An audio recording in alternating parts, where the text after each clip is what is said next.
Hi, in this video I am going to find the Laplace transformation of that function and then show the step for inverse Laplace transformation. This is another good example when the poles of our Laplace transformation is a real number. So for Laplace transformation, we know that the Laplace transformation of a function f of t is equal to, of a function f of t is equal to the integration from 0 to infinity of e to power minus s of t f of t dt. Now we plug the value of f of t in this equation we are going to have, and that will be our Laplace transformation, which is Fs. So Fs will be equal to integration from 0 to infinity of e to power minus s of t multiplied by 2e to power minus 2t minus e to power minus t dt. So if we multiply the first part, we are going to have 2 integration from 0 to infinity of e to power minus s plus 2 t dt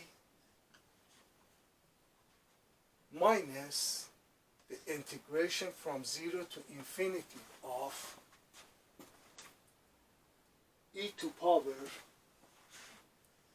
minus s plus 1 t dt. Now the integration of the first part will be equal to minus 2 divided by s plus 2 multiplied by e to power minus s plus 2 t for our t from 0 to infinity minus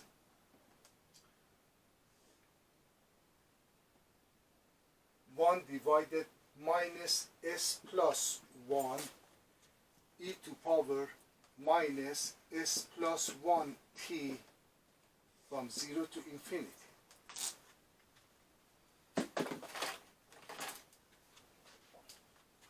So here this will be equal to minus 2 divided by s plus 2 multiplied by e to power infinity minus e to power 0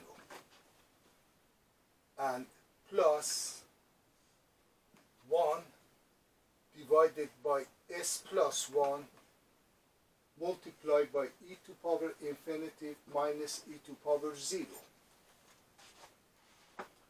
So we know that this term is equal to 0 and e to power 0 is 1. This is 0 and this is 1. So this will be equal to 2 divided by s plus 2 minus 1 divided by s plus 1.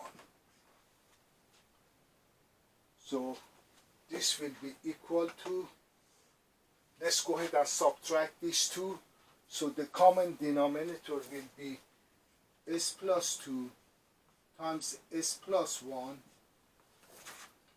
We are going to have 2 times s plus 1 minus s plus 2. So this will be equal to s squared plus 3s plus 2 in the bottom, and on top we have 2s and minus s will be s, and 2 minus 2 will be 0. So this is our answer. This is our Fs. Now let's assume that a problem is given if the Laplace transformation of a function is equal to that, find that function. So we know that the answer is that. So let's use the inverse Laplace transformation and reach our function. So for the inverse Laplace transformation,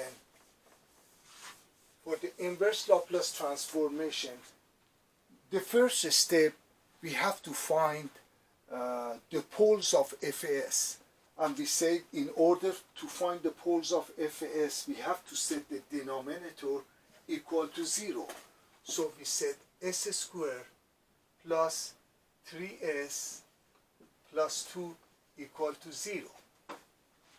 So this is again s plus 2 times s plus 1 equal to 0. So s will be equal to minus 2 and equal to minus 1. So our poles, our first pole is minus 2 and our second pole is minus 1.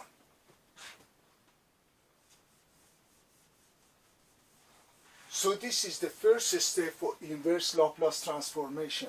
Find the poles of FAS and we set the denominator equal to 0 and we find the values for s, and those are our poles.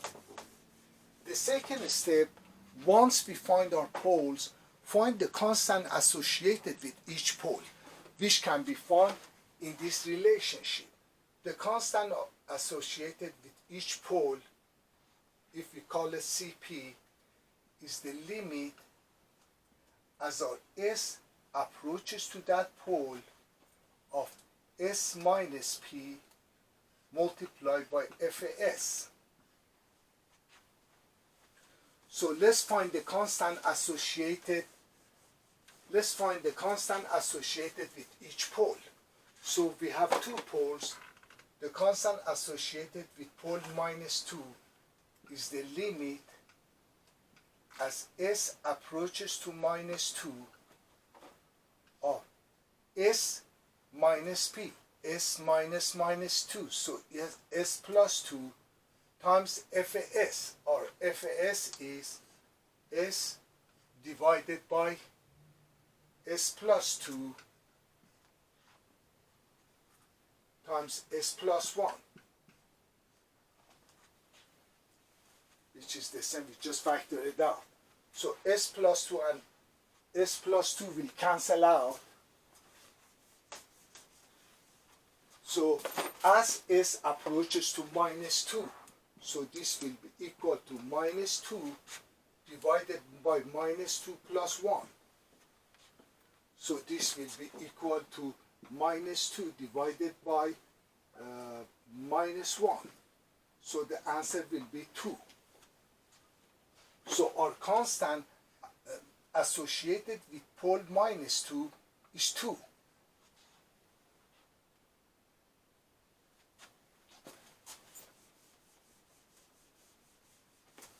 And our constant associated with pole minus 1 is the limit as s approaches to minus 1 of s minus p, minus 1, s plus 1 times FAS, which our FAS is s times divided by s plus 2 times s plus 1.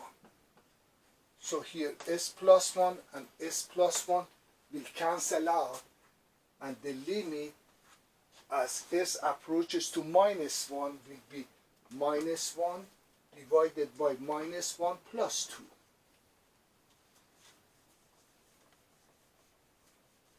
So this will be minus 1 divided by plus 1. So the answer is minus 1. So our constant associated with minus 1 pole is minus 1. So the first step was to find the poles. The second step, find the constant associated with each pole. And the third step, our function associated with each pole is that constant multiplied by e to power our pole t. So our Ft associated with pole minus 2 will be 2 e to power our pole, which is minus 2, minus 2t.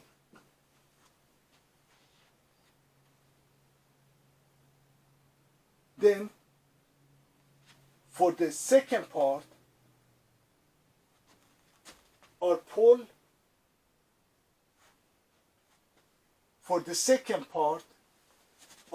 associated to minus 1 is minus 1 multiplied by e to power minus 1t. E to power minus 1t. So this is the same as 2 e to power minus 2t minus e to power minus t. This was again another good example just to show the step how to get the transformation and inverse transformation. In next two videos, I will do a couple examples when the poles are complex numbers, and then we are ready to move into actual engineering problems, which is going to be more challenging.